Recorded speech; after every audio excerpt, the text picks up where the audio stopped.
Voice clear है दोस्तों? Voice clear है? आप लोग बताइए।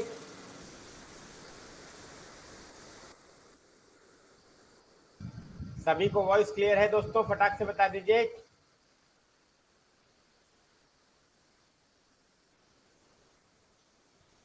सभी को वॉइस क्लियर है? एक बार कमेंट बॉक्स में कमेंट कीजिए और बताइए।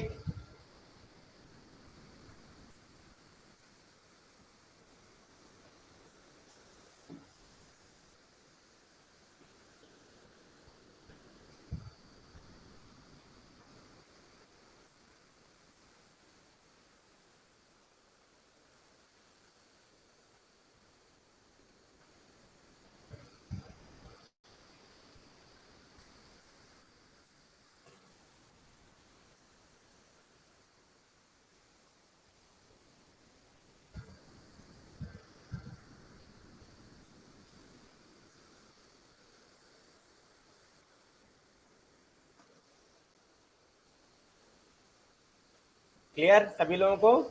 चलिए, शिव जी यादव जी जुड़ चुके हैं, सभी दोस्तों का स्वागत है। और दोस्तों आज हम लोग पढ़ने वाले हैं यूपी पीसीएस जीएस पेपर 6 का इंट्रोडक्शन।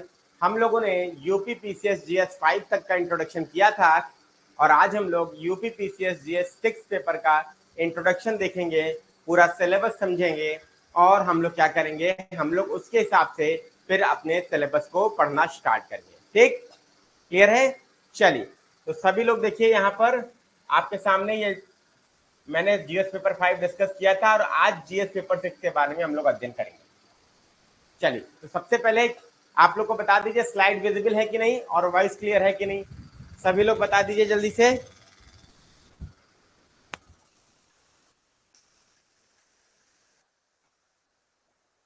चलिए, तो देख लेते हैं दोस्तों। सबसे पहले यहाँ पर आपके लिए जीएस पेपर 6 जो यूपी स्पेशल का है, इसमें उत्तर प्रदेश स्पेशल के बहुत ही महत्वपूर्ण चीजें पूछी जाती हैं, जैसे कि आपकी सबसे पहले यूपी की इकोनॉमी पूछी जाती है दोस्तों।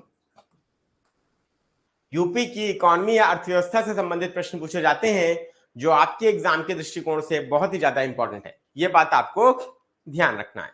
क्लियर? ठीक है, तो उत्तर प्रदेश की अर्थव्यवस्था का अवलोकन, इसमें अर्थव्यवस्था और राज्य बजट की मुख्य विशेषताएं आपके लिए इंपॉर्टेंट है। मतलब हमें क्या करना है, यूपी की इकोनॉमी एज अ होल हमें देखना है और उसमें हमारे लिए सबसे इंपॉर्टेंट क्या है, हमारे लिए सबसे इंपॉर्टेंट होता है राज्य का बजट या यूपी का बजट, जो आपके लिए इंपॉर्टेंट है। ठीक है, आपके लिए क्या इंपॉर्टेंट है, यूपी का बजट, जो विशेष रूप से हमें क्या करना होता है, पढ़ना होता है। क्लियर? ठीक है, चलिए, इसके बाद दोस्तों बुनियादी ढांचा और भौतिक संसाधनों का महत्व, मतलब आधारभूत ढांचा और जो बेसिक आपके क्या है रिसोर्सेज या संसाधन है, उसका महत्व क्या है दोस्तों, ये भी आपके लिए बहुत ही ज्यादा इंपॉर्टेंट है। क्लियर? ये बात आप सबको ध्यान रखनी है। ठीक, चलिए, इसके बाद यहां पर देखिए, इकोनॉमी में आपके लिए अर्थव्यवस्था को जानने के लिए सबसे बेस्ट सोर्स क्या होता है दोस्तों, इकोनॉमिक सर्वे होता है। इकोनॉमिक सर्वे, या इसे हम क्या बोलते हैं, आर्थिक समीक्षा के नाम से भी जानते हैं। ये बात आप लोग ध्यान रखिएगा, सभी लोगों से बोल रहा हूं, वेरी वेरी इंपॉर्टेंट आपके एग्जाम के दृष्टिकोण से। क्लियर? ठीक है दोस्तों, चलिए अब आगे बढ़ जाते हैं, सेकंड पॉइंट पे देख लेते हैं, उत्तर प्रदेश में व्यापार, वाणिज्य और उद्योग। यूपी का व्यापार, ट्रेड, कॉमर्स और इंडस्ट्री, मतलब उत्तर प्रदेश में कौन कौन सी हैं और किस इंडस्ट्री से उत्तर प्रदेश कि जीडीपी में कितना कंट्रीब्यूशन होता है, इसके बारे में भी हम लोग अध्ययन करेंगे कि कौन सा मुख्य उद्योग है और किस पर दोस्तों यूपी की इकोनॉमी जो है सबसे अधिक निर्भर करती है, या किस उद्योग का यूपी की इकोनॉमी में सबसे ज्यादा योगदान है। क्लियर? ये बात आपको ध्यान रखना है, तो ये भी हमें यहाँ पर स्टडी करना होता है। क्लियर? यहां तक स्पष्ट है सबको? फटाफट से बता दीजिए। क्लियर? ठीक है, चलिए अब यहां तक हम लोगों ने देख लिया और सभी लोगों ने यहां पर बहुत ही बेहतरीन तरीके से पार्टिसिपेट भी किया है, दैट इज वेरी गुड। अब दोस्तों बढ़ जाते हैं आगे। लोगों के कल्याण, मानव संसाधन और कौशल विकास के लिए यूपी सरकार की योजनाएं। लोगों के कल्याण मतलब लोक कल्याण, ह्यूमन रिसोर्स या मानव संसाधन और कौशल विकास के लिए यूपी सरकार की जो योजनाएं हैं, ये आपके लिए क्या है, बहुत ही ज्यादा इंपॉर्टेंट है। मतलब यूपी गवर्नमेंट की जो स्कीम है, वेलफेयर स्कीम है, ये आपके सिलेबस का हिस्सा यहाँ पर है। जहां पर जीएस पेपर 2 में हम लोगों ने देखा था, अगर आप लोग को याद हो, तो हम लोगों ने सेंट्रल गवर्नमेंट या भारत सरकार की कल्याणकारी योजनाओं के बारे में बात की थी। ठीक वही चीज दोस्तों हमें यहाँ पर देखने को मिलती है। उत्तर प्रदेश सरकार की कल्याणकारी योजनाओं को हमको देखना है, तो welfare schemes, welfare schemes of UP government. Clear? ये बात आपको ध्यान रखना है, इट इज वेरी इंपॉर्टेंट आपके एग्जाम के दृष्टिकोण से। क्लियर? ठीक है, चलिए इसके बाद दोस्तों यूपी में निवेश, मुद्दे और प्रभाव।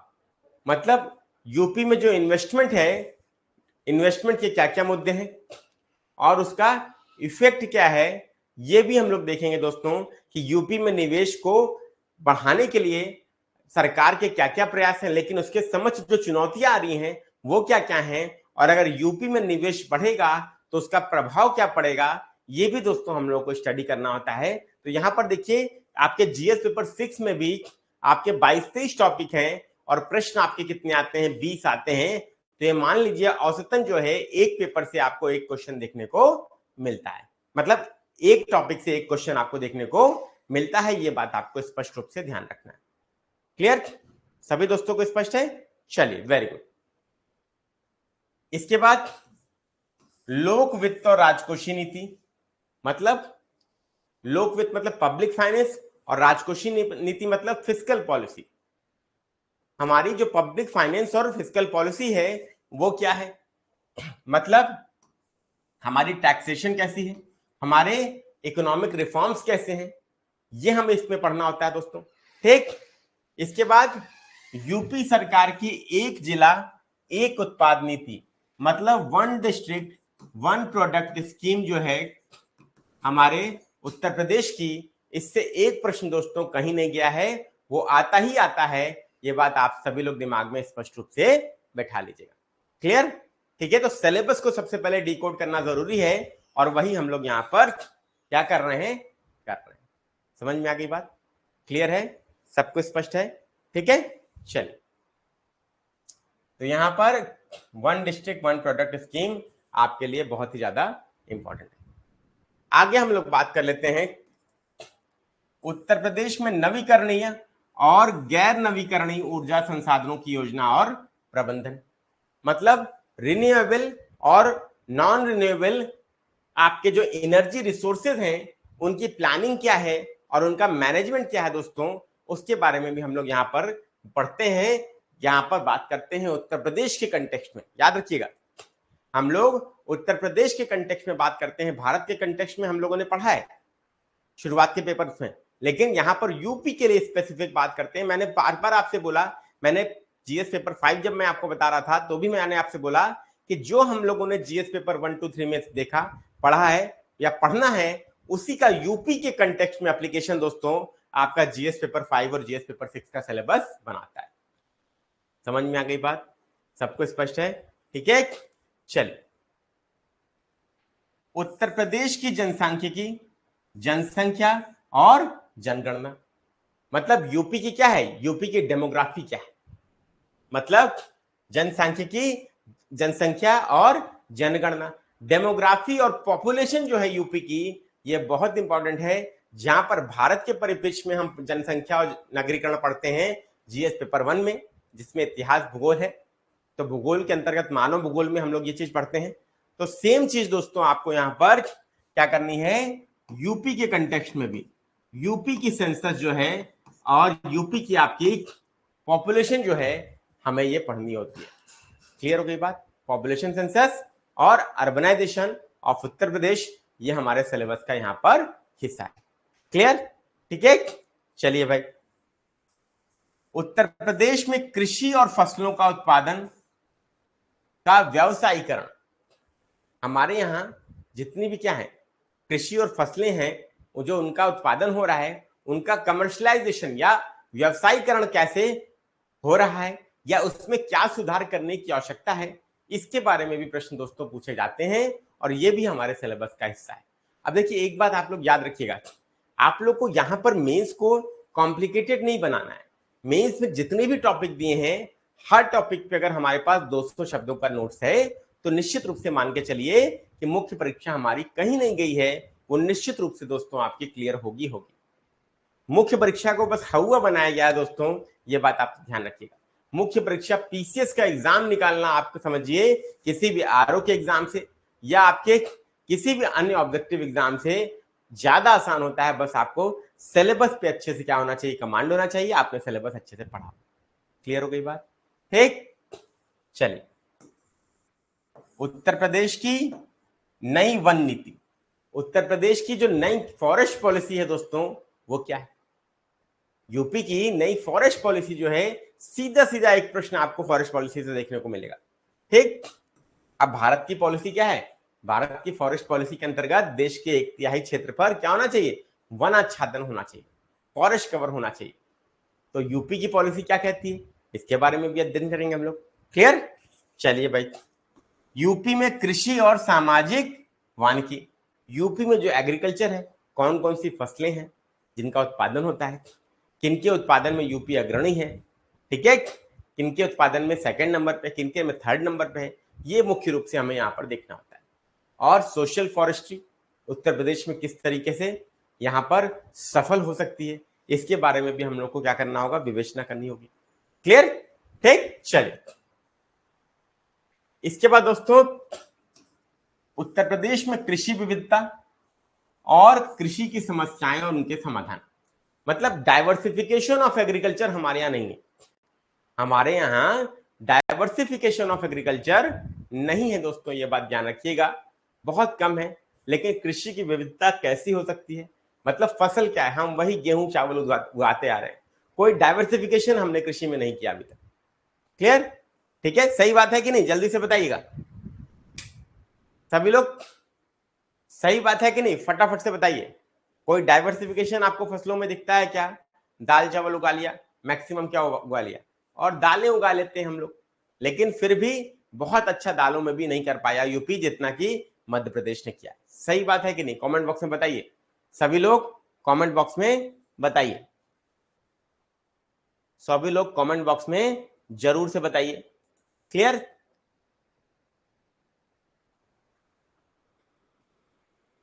देखिए रिपीट नहीं हो सकता है यहाँ पे विकास जी, ठीक है, रिपीट नहीं हो सकता है, आपको रिकॉर्डिंग मिल जाएगी, उसमें आपके फोल्डर में यूपी स्पेशल का फोल्डर रहेगा, जीएस पेपर 5 और जीएस पेपर 6 का, उसमें जो जीएस पेपर 5 का इंट्रोडक्शन और जीएस पेपर 6 का इंट्रोडक्शन जो मैं दे रहा हूं वो पूरा आपको मिल जाएगा। ठीक है, तो रिपीट नहीं किया जा सकता सारा चीज, जहां से आप जुड़े हैं सिलेबस पूरा हम लोग देख रहे हैं, आप उसको फॉलो करिए। ठीक है, क्लियर? चलिए अब दोस्तों यहां पर देख लेते हैं, उत्तर प्रदेश में कृषि विविधता की समस्या है और एक सबसे बड़ी समस्या दोस्तों क्या है यहां पर उत्पादकता की समस्या, प्रोडक्टिविटी बहुत बड़ा इश्यू है दोस्तों। प्रोडक्टिविटी कैसे, मतलब जो भी काम है, अगर एक आदमी का काम है खेत में तो एक आदमी की जगह वहां पर 3 आदमी इंप्लॉयड है, तो उत्पादकता क्या है, जो शेष 2 लोग लगे हैं उनकी उत्पादकता क्या है, 0 है। तो प्रोडक्टिविटी एक बहुत बड़ी समस्या है दोस्तों। और दूसरी सबसे बड़ी बात जो है जो आपको ध्यान रखनी चाहिए वो क्या है, दूसरी सबसे बड़ी बात जो आपको ध्यान रखनी चाहिए, यहां पर हम क्या छोटे छोटे जोते जो हैं, उस छोटे छोटे जोते जो हैं उसका हम उपाय नहीं ढूंढ पा रहे हैं, उनको हम कंबाइन करके कोऑपरेटिव फार्मिंग करें या ज्वाइंट फार्मिंग करें तो हमारे लिए ज्यादा लाभप्रद होता है। समझ में आ गई बात? क्लियर? तो उत्तर प्रदेश में इस मॉडल को कैसे हम क्या कर सकते हैं, ले आ सकते हैं, कैसे सफलता प्राप्त कर सकते हैं, यहां पर ये भी हम लोग यहां पर देखेंगे। क्लियर? चलिए, विभिन्न क्षेत्रों में यूपी के विकासात्मक संकेतक, मतलब विभिन्न क्षेत्र में उत्तर प्रदेश का क्या है जो विकास सूचकांक है, उसमें यूपी के से संबंधित क्या है, जितने भी क्या है यूपी के परफॉर्मेंस है उसको विशेष रूप से हम लोग देखेंगे। जैसे स्वास्थ्य सूचकांक में यूपी का स्थान क्या है, शैक्षिक सूचकांक में यूपी का स्थान क्या है, नीति आयोग की जो आपकी फास्टेस्ट डेवलपिंग स्टेट की रिपोर्ट है उसमें यूपी का स्थान क्या है, ह्यूमन डेवलपमेंट इंडेक्स में यूपी का स्थान क्या है। ठीक है, तो विकासात्मक सूचकांक में यूपी का पोजीशन क्या है, यह भी हमारे लिए इंपॉर्टेंट है। ठीक है, इसके बाद उत्तर प्रदेश का भूगोल आता है दोस्तों। यहां पर देखिए, यहां पर दोस्तों मैंने आपको क्या बताया, इकोनॉमी और यहां पर एग्रीकल्चर भी लिख लीजिए, इकोनॉमी और एग्रीकल्चर। ठीक, और यहां पर आप देखिए, यहां पर आपका क्या है, यहां पर आपका ज्योग्राफी स्टार्ट हो गया दोस्तों।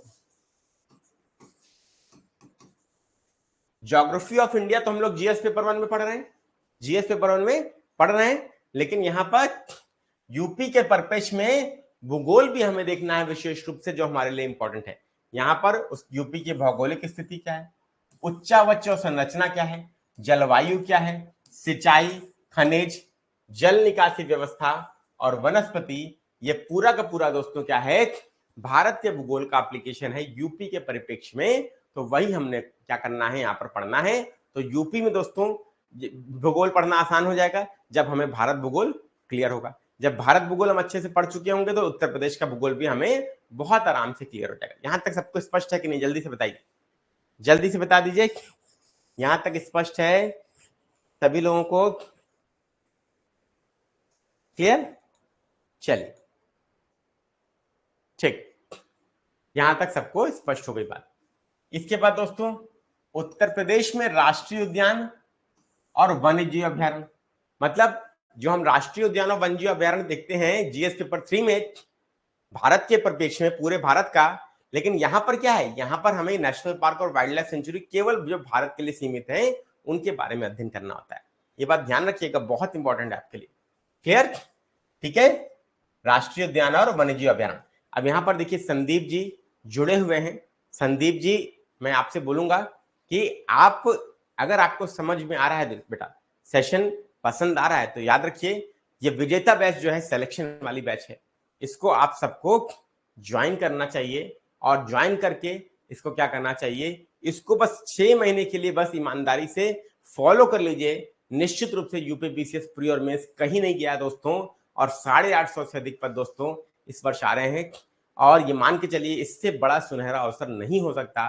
और अगर आपने यूपी पीसीएस की अच्छे से तैयारी कर ली है तो निश्चित रूप से मान के चलिए आपका आरओ और अन्य परीक्षाएं भी आपके हाथ में है, कहीं नहीं गई।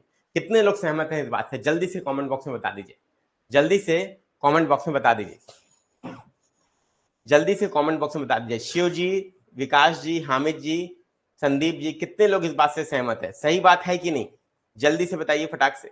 ठीक है, क्लियर? चलिए, यहां तक हम लोगों ने देख लिया। क्लियर? चलिए, अब यहां पर उत्तर प्रदेश में परिवहन नेटवर्क क्या है, जहां पर दोस्तों हम लोग भूगोल में क्या करते हैं, भूगोल में भारत के परिप्रेक्ष्य में देखते हैं कि पोर्ट्स कौन कौन से इंपॉर्टेंट है, रोड्स कौन कौन सी हैं, नेशनल हाईवेज कौन कौन से हैं, नेशनल वाटरवेज कौन कौन से हैं, और रेलवे रूट्स कौन कौन से हैं, जोन्स कौन कौन से हैं, जो हम पढ़ते हैं, या भूगोल कह लीजिए या स्टैटिक जीके कह लीजिए। तो ठीक वही चीज दोस्तों यूपी में क्या क्या है, सड़क आपका परिवहन का नेटवर्क जो है, ये हम देखते हैं उत्तर प्रदेश में। याद रखिएगा, आपका नेशनल हाईवे भी है, नेशनल वाटरवेज भी है दोस्तों। सबसे बड़ा नेशनल वाटरवे आपका क्या है, नेशनल वाटरवे 1 उत्तर प्रदेश में ही इलाहाबाद से शुरू होता है और पश्चिम बंगाल में हल्दिया तक जाता है। समझ में आ रही बात दोस्तों? तो याद रखिएगा, ये इंपॉर्टेंट है आपके एग्जाम के लिए। अब चूंकि क्या है, लैंडलॉक्ड स्टेट है, यहां पर कोई पोर्ट आपको देखने को नहीं मिलता, कोई बंदरगाह आपको देखने को नहीं मिलता। क्लियर? ठीक है, याद रखिएगा। इसके बाद उत्तर प्रदेश के विद्युत संसाधन, अवसंरचना और औद्योगिक विकास के बारे में भी हम लोग क्या करेंगे, यहाँ पर अध्ययन करने का प्रयास करेंगे। समझ में आ गई बात दोस्तों? क्लियर? तो जितने हमारे क्या इलेक्ट्रिसिटी रिसोर्सेज हैं, अवसंरचना, इंफ्रास्ट्रक्चर और इंडस्ट्रियल डेवलपमेंट दोस्तों हम लोग क्या करेंगे, उसको भी ध्यानपूर्वक क्या करेंगे, एक बार देख लेंगे। हर टॉपिक पर हमें क्या करना है, कुछ भी नहीं करना है। हर टॉपिक पर हमारे पास 2-2 शब्दों की क्या होनी चाहिए, नोट्स होनी चाहिए। तो डेली एक टॉपिक में उठाऊंगा, उसको पूरा आपको एक्सप्लेन करके नोट्स बनवा दूंगा, आपको दे दूंगा और पूरा उसको प्रिपेयर कर लेना है। और उसके आधार पर जितने भी क्वेश्चन आपके अभी तक पूछे गए हैं वो प्रश्न हम लोग बना लेंगे। बस इतना ही करना है। इतना कर लेंगे तो निश्चित रूप से मान के चलिए कि सिलेक्शन में कोई दिक्कत आनी नहीं है। ठीक। इसके बाद उत्तर प्रदेश प्रदूषण नियंत्रण बोर्ड में प्रदूषण और पर्यावरणीय मुद्दे और इसके कार्य, मतलब जो यूपी पोल्यूशन कंट्रोल बोर्ड है, बेसिकली पोल्यूशन कंट्रोल बोर्ड क्या करता है, प्रदूषण का नियंत्रण करना इसकी जिम्मेदारी। लेकिन जो यूपी पोल्यूशन कंट्रोल बोर्ड है उसमें प्रदूषण और पर्यावरणीय मुद्दे क्या क्या हैं, मतलब उसके समक्ष जो मुद्दे हैं उसको हम कैसे और ज्यादा इफेक्टिव बना सकते हैं, उत्तर प्रदेश में प्रदूषण को किस प्रकार से और कम किया जा सकता है और किस फॉर्म का प्रदूषण उत्तर प्रदेश में ज्यादा देखने को मिलता है, इन सब चीजों में हम लोग चर्चा करेंगे। ठीक। उत्तर प्रदेश के प्राकृतिक संसाधन जिसमें मिट्टी, जल, वायु, वन, चारागाह और आर्द्रभूमि आते हैं, इसके बारे में भी दोस्तों हम लोग क्या करेंगे, जानकारी लेंगे। ठीक है। तो उत्तर प्रदेश के प्राकृतिक संसाधन, जहां जीएस पेपर 1 में हम लोगों ने भारत के प्राकृतिक संसाधनों की बात की थी, ठीक वैसे ही हम लोग यहां पर क्या करेंगे, यहां पर हम लोग बात कर रहे हैं उत्तर प्रदेश के प्राकृतिक संसाधनों के बारे में जो आपके लिए इंपॉर्टेंट है। मतलब कुल मिला कि ये है दोस्तों, अगर हमने जीएस पेपर 1, 2, 3 पढ़ लिया है अच्छे से, तो जीएस पेपर 5 और 6 तो आराम से दोस्तों कहीं नहीं गया है, कंप्लीट हो ही जाता है। ठीक। क्लियर? ठीक है। चलिए, यूपी में जलवायु परिवर्तन और मौसम पूर्वानुमान संबंधी मुद्दे, मतलब आपका जो क्या क्लाइमेट चेंज है यूपी में, और मौसम पूर्वानुमान मतलब हम कैसे क्या कर सकते हैं, वेदर को हम प्रेडिक्ट कर सकते हैं, पूर्वानुमान लगा सकते हैं, उससे संबंधित क्या है जो मुद्दे हैं वो दोस्तों क्या है हमें यहाँ पर अध्ययन करना होता है। ठीक है। तो क्लाइमेट चेंज का असर यूपी में दिख रहा है कि नहीं दिख रहा है? दिख रहा है। इतना टेम्परेचर कभी होता था क्या गर्मियों में, आप लोग बताइए? इतना टेम्परेचर कभी भी नहीं होता था। इसका मतलब क्या है, pollution is contributing in the global warming, मतलब ग्लोबल वार्मिंग में प्रदूषण योगदान दे रहा है। और यही ग्लोबल वार्मिंग क्या है, आपके जो average temperature of the earth को क्या कर रही है, वो बढ़ा रही है। Average temperature of the earth को बढ़ा रही है।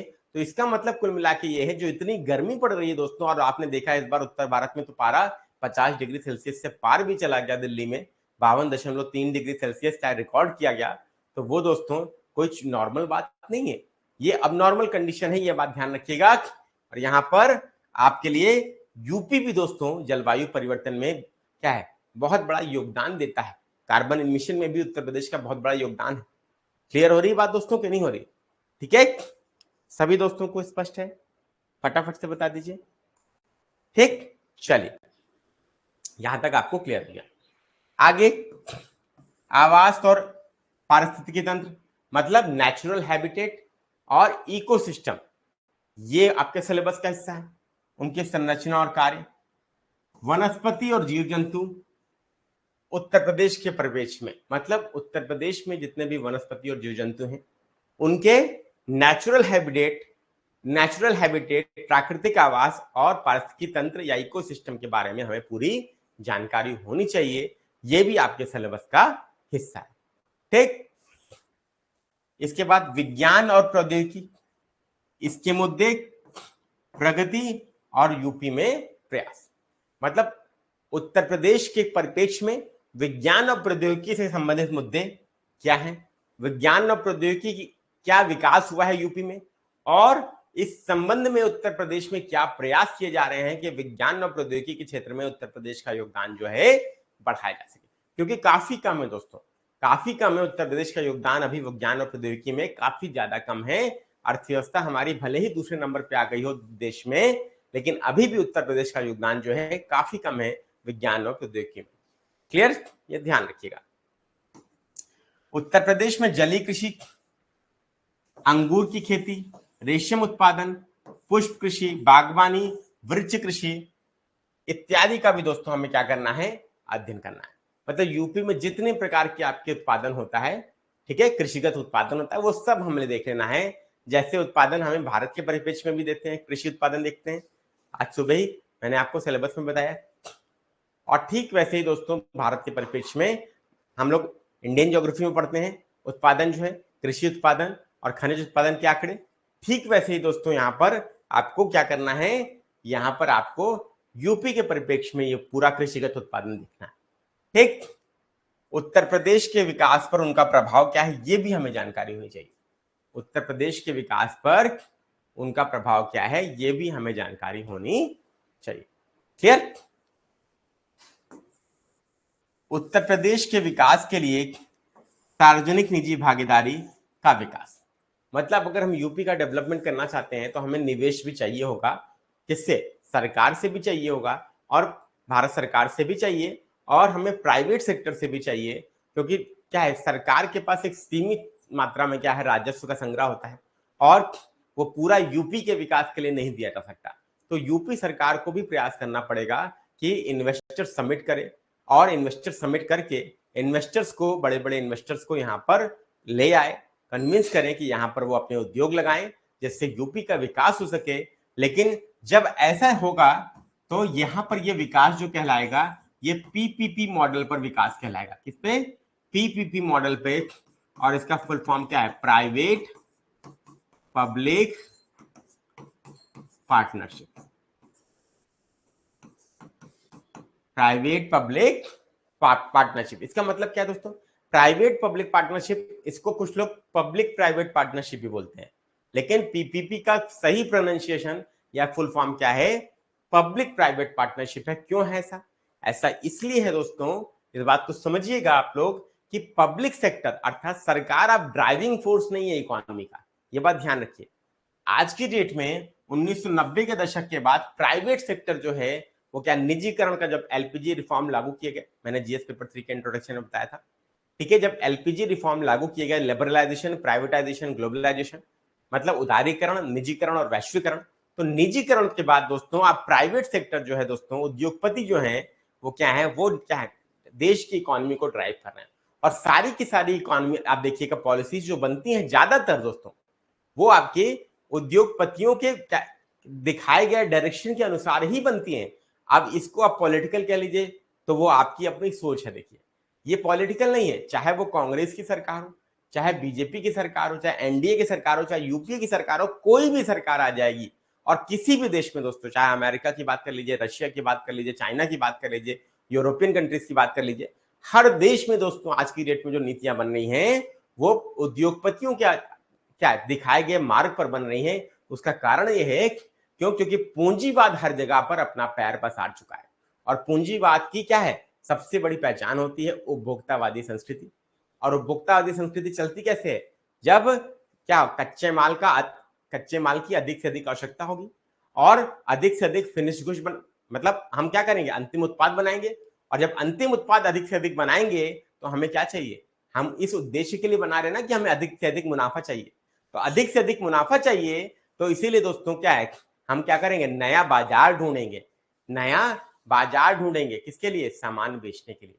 और कच्चा माल भी हमें चाहिए। क्यों? क्योंकि हमारे देश में तो सीमित मात्रा में होगा या नहीं होगा, तो हम कच्चा माल के लिए बाजार ढूंढेंगे जहां से हम कच्चा माल मंगा सकें और हमारा जो उत्पाद बना उसको बेचने के लिए भी हम बाजार ढूंढेंगे। तो यही दोस्तों क्या है, यही आपका पूंजीवाद की पहचान है। और आज की डेट में चाहे वो कम्युनिस्ट कंट्री हो, चाहे वो आपका कैपिटलिस्ट कंट्री हो, चाहे वो आपका मिक्स्ड इकोनॉमी वाला देश हो जैसा कि भारत है, हर देश में आपको पूंजीवाद का प्रभाव देखने को मिलेगा और उपभोक्तावादी संस्कृति देखने को मिलेगी।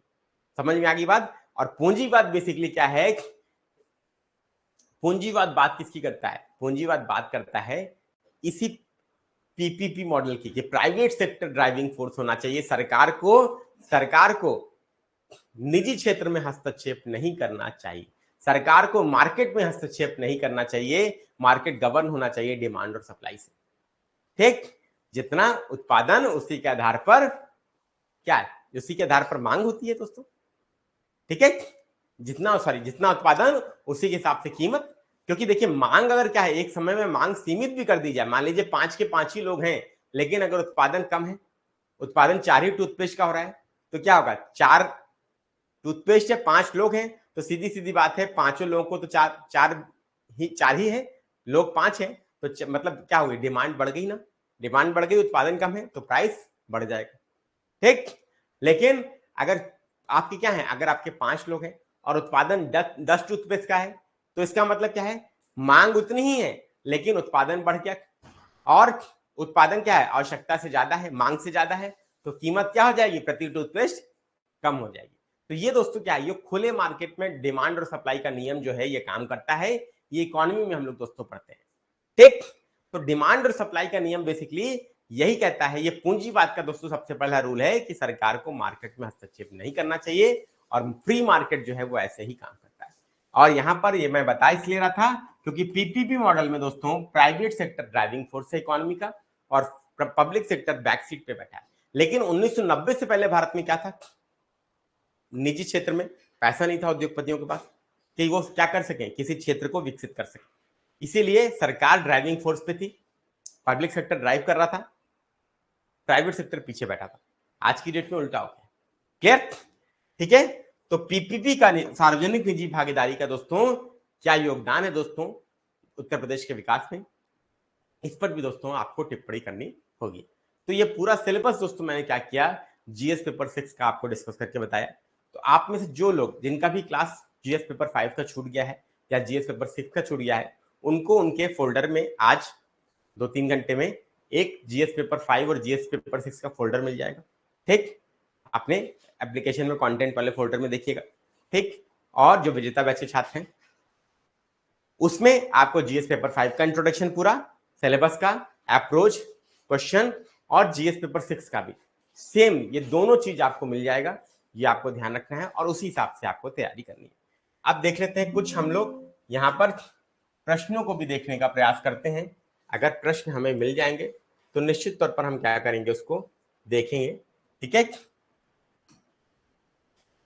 चलिए अब यहाँ पर दोस्तों मैं क्या करता हूँ, 1 सेकंड का समय लूंगा आप लोग से, 10 सेकंड का समय लूंगा, आप लोग वेट करिएगा। सभी क्लास अपलोड करवा दीजिए, सब अपलोड हो जाएगी, परेशान मत होइए। ठीक है, आज रात 12 बजे तक सारी क्लासेस अपलोड हो जाएंगी। ठीक है, आज रात 12 बजे तक सारी क्लासेस आपकी अपलोड हो जाएंगी, आप लोग को चिंता करने की आवश्यकता नहीं है बिल्कुल भी। ठीक,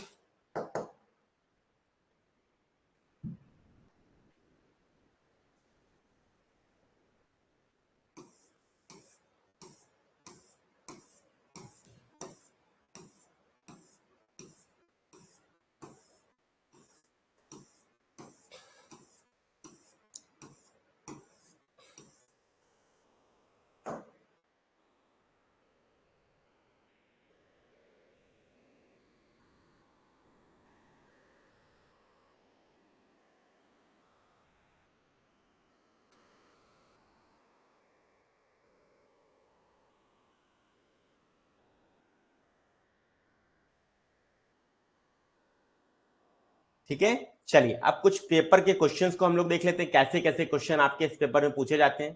ठीक है, तो चलिए, तो यहां पर सबसे पहले आपके सामने देखिए, यहां पर क्या है, यहां पर आपके सामने सबसे पहले अगर क्वेश्चन की बात की जाए तो आप देखिए, सबसे पहले उत्तर प्रदेश की कृषि निर्यात नीति 2019 राज्य में कृषि निर्यात गतिविधियों को कैसे मजबूती प्रदान करती है।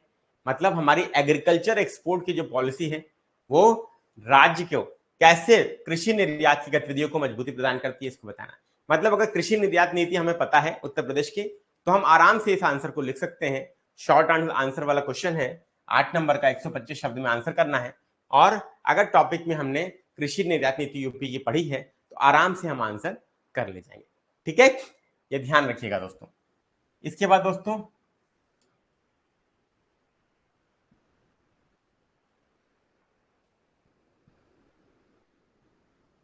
चलिए, सेकंड, उत्तर प्रदेश रक्षा औद्योगिक कॉरिडोर की मुख्य विशेषताएं क्या है। What are the key features of UP defence industrial corridor. Key features क्या है दोस्तों, तो बहुत आसान सा क्वेश्चन है। तो इंडस्ट्रियल कॉरिडोर यूपी में आप सबको पता है दोस्तों, और किन किन जिलों से होकर गुजरता है, उनकी क्या क्या विशेषताएं हैं, इसके बारे में लिखना है। 8 नंबर का क्वेश्चन है, 125 शब्द का। निश्चित तौर पर कर लेंगे। नेक्स्ट, उत्तर प्रदेश में निचली गंगा नहर प्रणाली की मुख्य विशेषता और महत्व क्या है? निचली मतलब ऊपरी गंगा नहर, ठीक है, निचली गंगा नहर, ये सब आप क्या है यूपी स्पेशल में हम लोग प्रीलिम्स के पॉइंट ऑफ व्यू से भी पढ़ते हैं, लेकिन अगर मेंस के पॉइंट ऑफ व्यू से पढ़ लिया तो प्री दोबारा करने की आवश्यकता नहीं पड़ेगी। क्लियर? उत्तर प्रदेश सरकार की एक जिला एक उत्पाद कार्यक्रम, one district one product scheme के अंतर्गत कौशल विकास योजना क्या है? ठीक है, one district one product scheme के अंतर्गत स्किल डेवलपमेंट स्कीम क्या है, इसके बारे में दोस्तों क्या करना है। देखिए कितना बेहतरीन क्वेश्चन बनाया यहां पर, स्किल डेवलपमेंट स्कीम और one district one product scheme दोनों को मर्ज करके क्वेश्चन बना दिया है। इसका मतलब what is the skill development scheme under one district one product programme of government of Uttar Pradesh. तभी आप आंसर कर पाएंगे जब आपको दोनों का आइडिया होगा, और यूपी में विशेष रूप से। ठीक है, तो याद रखिएगा, इसलिए अच्छी पढ़ाई पढ़नी पड़ेगी। क्लियर? इसके बाद यूपी में दिव्यांग जनों के सशक्तिकरण और उनके कल्याण के लिए प्रमुख योजनाएं क्या हैं?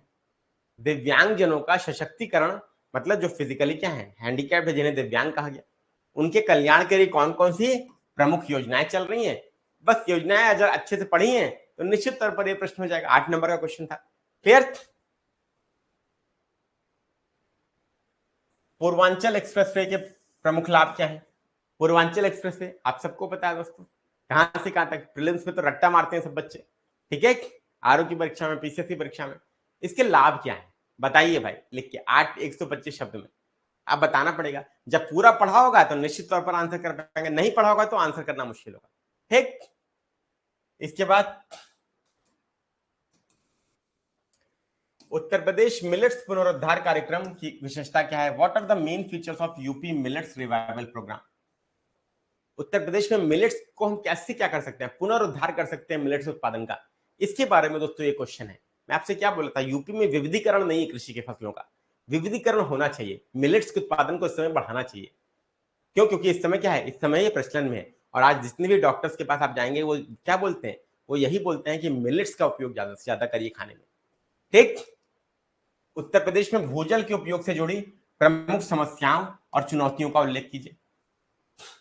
Mention the major problems and challenges associated with the utilization of the groundwater in the Uttar Pradesh. इसका मतलब क्या दोस्तों, भूजल के उपयोग से जुड़ी प्रमुख समस्याएं और चुनौतियों का उल्लेख कीजिए यूपी में। ठीक है, ये आपको क्या करना है, ये आपको दोस्तों बताना है। ग्राउंड वाटर की प्रॉब्लम तो सब जगह है ना, सब जगह देखिए वाटर लेवल नीचे जा रहा है। पहले तो महानगरों में था, अब तो उत्तर प्रदेश के बड़े बड़े शहरों में भी भूजल का स्तर बहुत कम होने लगा है, और ये चिंता की बात है। शहरों में ही नहीं, गांव में भी दोस्तों इसका असर देखने को मिला है, देखने को मिल रहा है। सब लोग एग्री करते हैं कि नहीं, जल्दी से बताइए। तो उसी संदर्भ में देखिए क्वेश्चन है, मैं बार बार आपसे कहता हूं कि सिविल सर्विसेज की तैयारी केवल किताबी नॉलेज नहीं है। जब तक आप अपने आसपास की चीजों को देख नहीं रहे हैं, ऑब्जर्व नहीं कर रहे हैं, तब तक आप एक अच्छा आंसर नहीं लिख सकते दोस्तों। ये बात याद रखिएगा, कितना भी आप पढ़ लीजिए, मैं कितना भी आपको पढ़ा दूं, आपको ऑब्जर्व करना पड़ेगा और उस नॉलेज को लिंक करना पड़ेगा व्यावहारिक ज्ञान से, तब आप एक अच्छा आंसर लिख सकते हैं। कितने परसेंट लोग एग्री करते हैं बताइए, कितने परसेंट लोग एग्री करते हैं बताइए। प्लास्टिक अपशिष्ट प्रबंधन के संदर्भ में यूपी सरकार के प्रमुख दिशा निर्देश क्या है? हम प्लास्टिक जो अपशिष्ट है, मतलब प्लास्टिक वेस्ट है दोस्तों, उसको हम कैसे मैनेज कर रहे हैं। What are the guidelines of UP government, हमारे उत्तर प्रदेश सरकार की क्या क्या दिशा निर्देश हैं, गाइडलाइंस क्या है जिसके तहत हम प्लास्टिक प्रबंधन कर रहे हैं दोस्तों, ताकि प्लास्टिक प्रदूषण को खत्म किया जा सके। ये दोस्तों पूछ लिया गया है। और आपको पता है कि प्लास्टिक प्रदूषण तो समाप्त होना ही चाहिए, क्योंकि आप प्लास्टिक क्या है, अगर ये क्या चला गया, ये हमारे फूड चेन में इंटर कर गया तो बहुत बड़ी समस्या हो जाएगी। क्लियर? सभी लोग बताइए, सबको स्पष्ट हो रही है बात दोस्तों? यहां तक सबको क्लियर हो गया? जल्दी से बताइए, क्लियर? चलिए भाई, सबको स्पष्ट है। ठीक, यूपी सरकार का राज्य के स्थलीय पारिस्थितिकी तंत्र के संदर्भ में विजन प्लान 2030 क्या है? मतलब what is the vision plan 2030 of UP government with reference to the terrestrial ecosystem in the state. मतलब स्थलीय पारितंत्र जो है हमारे यहाँ ज्यादातर क्या है, स्थलीय पारितंत्र भी मिलेगा, मरीन आपका रिवर इकोसिस्टम भी मिलेगा, लेकिन स्थलीय पारितंत्र क्या है दोस्तों, उसको हम क्या कर सकते हैं, उसको किस तरीके से हम और इनहेंस कर सकते हैं, बेहतर कर सकते हैं, उसके संदर्भ में हमारा जो विजन प्लान है 2030 का, वो क्या। इसका मतलब आप समझिए, यूपी में आपको सब कुछ पता होना चाहिए दोस्तों, कैसे कैसे क्वेश्चन आ रहे हैं, अब आप समझ में आ रही है आप।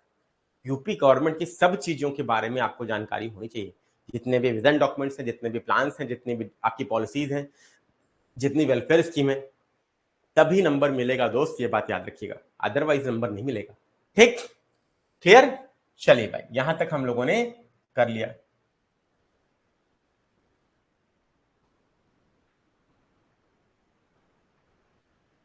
इसके बाद अब लॉन्ग आंसर वाले में, यूपी में 2023-24 के बजट में बुनियादी ढांचे के सुधार के लिए क्या प्रावधान किए गए?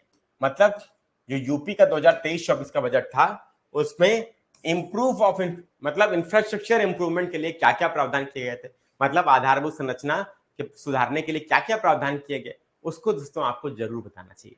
क्लियर होगी बात? ठीक है, याद रखिएगा।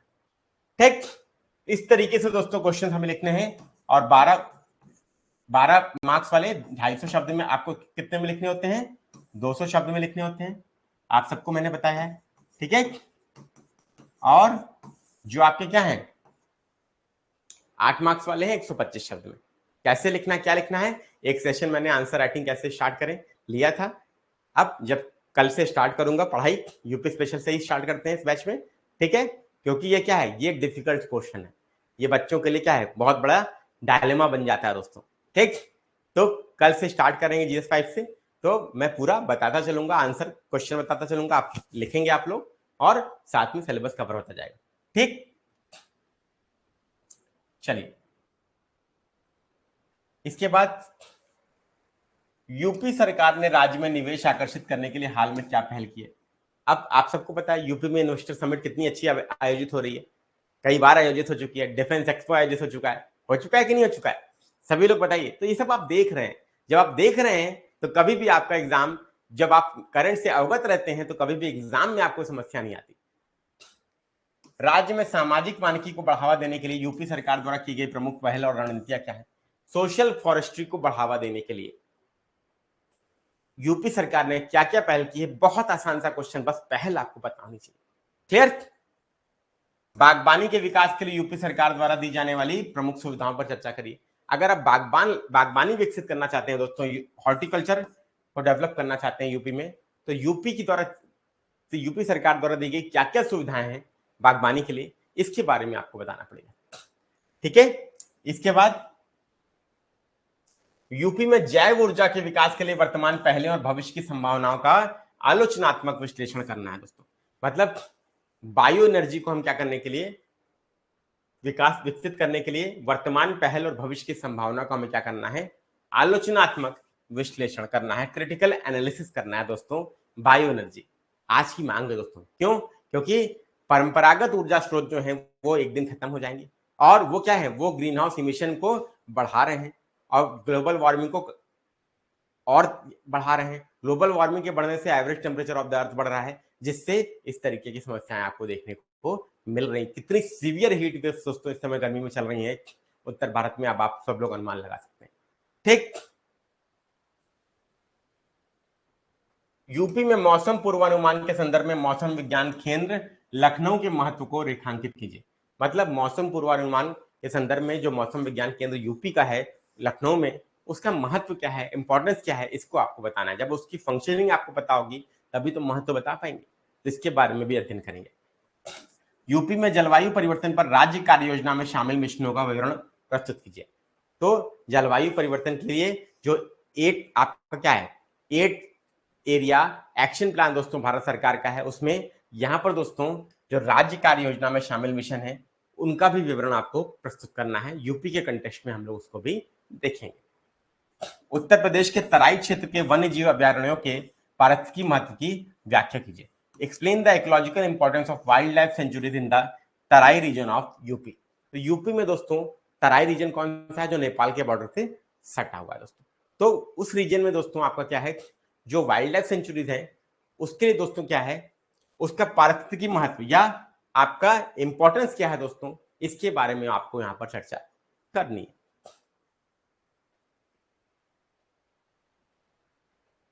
उत्तर प्रदेश के बुंदेलखंड क्षेत्र के औद्योगिक विकास में खनिजों के महत्व का विश्लेषण कीजिए।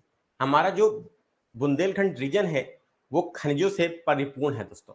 ठीक, उसका औद्योगिक महत्व बुंदेलखंड क्षेत्र के औद्योगिक विकास में खनिजों का महत्व क्या है, उसका एनालिसिस करना है, विश्लेषण करना है दोस्तों।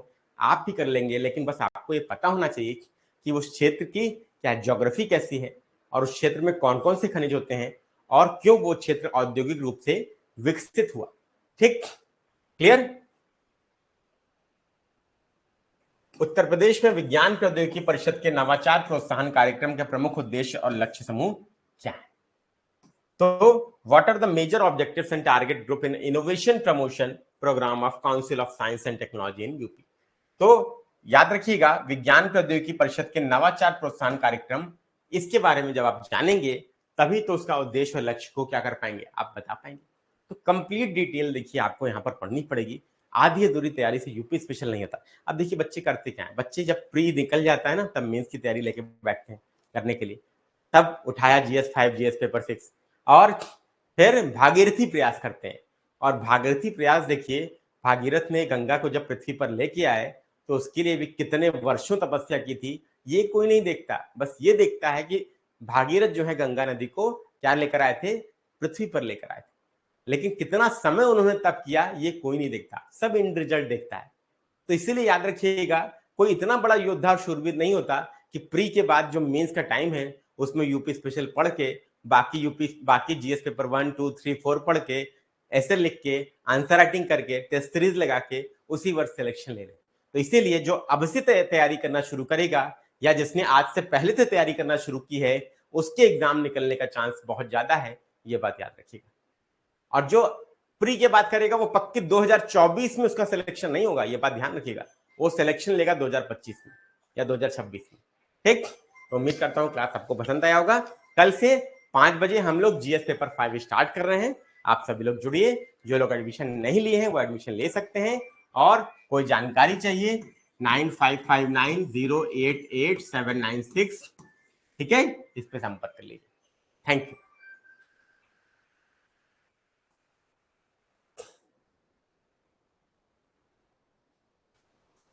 कोई बुक की जरूरत नहीं है विकास जी, आपको जो पढ़ाया जाएगा उतना पर्याप्त है। कोई विकास सरस्वत, कोई राकेश सरस्वत या कोई इंस्टीट्यूट का कोचिंग मटेरियल लेने की आवश्यकता नहीं है। जितना मैं आपको दे दूंगा, लिखवा दूंगा, उतना पर्याप्त है, उससे काम आपका हो जाएगा। ठीक, चलिए, कोई प्रश्न तो आप लोग पूछ सकते हैं। आप लोग का कोई प्रश्न तो पूछ सकते हैं। शिव जी, संदीप जी, विकास जी, हामिद जी। संदीप जी आप बताइए, क्लास सबको ठीक लगा दोस्तों? क्लास सबको ठीक लगा? फटाफट से बताइए, फटाफट से सभी लोग बता दीजिए, क्लास ठीक लगा? सबको क्लास ठीक लगा? और ये ध्यान रखिएगा बेटा कि अगर 5 बजे का 5-5 का क्लास लगा है तो 5-7 मिनट 10 मिनट जो पिछली क्लास है वो एक्सटेंड हो जाती है कभी कभी, ठीक है, तो वो डिले हो जाता है। ठीक है, तो उसके लिए परेशान मत होइएगा, क्लास लगी है तो चलेगी जरूर, ये बात पक्की है, मान के चलिए। ठीक, तो इम्पेशेंट नहीं होना किसी को भी। क्लियर, धैर्य रखिएगा, क्लास निश्चित तौर पर चलेगी, क्लास ब्रेक नहीं होगी। और अगर क्लास ब्रेक तभी होगी, क्लास ब्रेक तभी होगी जब मैं आउट ऑफ स्टेशन होगा, बस। बाकी किसी भी परिस्थिति में आपकी क्लास ब्रेक नहीं होगी दोस्तों, इतना मैं आपसे कह रहा हूं। क्लियर, ठीक है, जितना आपको नोट्स दिया जाएगा, पढ़ाया जाएगा, उतना पर्याप्त होगा। उसके आगे की जरूरत नहीं है, परेशान नहीं होना है। आपको रिसर्च नहीं करना है, आपको मटेरियल कलेक्टर नहीं बनना है, आपको कलेक्टर डिप्टी कलेक्टर बनना है, मटेरियल कलेक्टर ना बनिए। ठीक, और अभी मैं आपको बता दूं, हमारे आरओ का जो सबसे पहला बैच हम लोगों ने चला था दिसंबर में, उस बैच के एक बच्चे ने यूपीएससी का भी एग्जाम दिया, कल उसका फोन आया था, और उस बच्चे ने 77 क्वेश्चन एकदम राइट किए हैं, और वो यूपीएससी का मींस भी देने जा रहा है। अब आप समझिए, इस बैच, लेटेस्ट बैच की बात बता रहा हूं आपको। बस मैंने उसको इतना बोला कि जितना पढ़ा उस पर विश्वास करिए, अपने ऊपर भरोसा करिए, और यूपीएससी भी आप क्लियर कर देंगे, कोई बहुत बड़ी बात नहीं। ठीक है, तो आप सब सेलेक्ट होंगे, बस अपने ऊपर विश्वास रखिए, मेहनत करिए। Thank you. ठीक है, संदीप जी आपका कोई प्रश्न तो आप पूछ सकते हैं, आपका कोई प्रश्न है तो आप पूछ सकते हैं, संदीप सिंह जी। शिव जी, संदीप जी, विकास जी, हामिद जी, कोई प्रश्न है बताइए।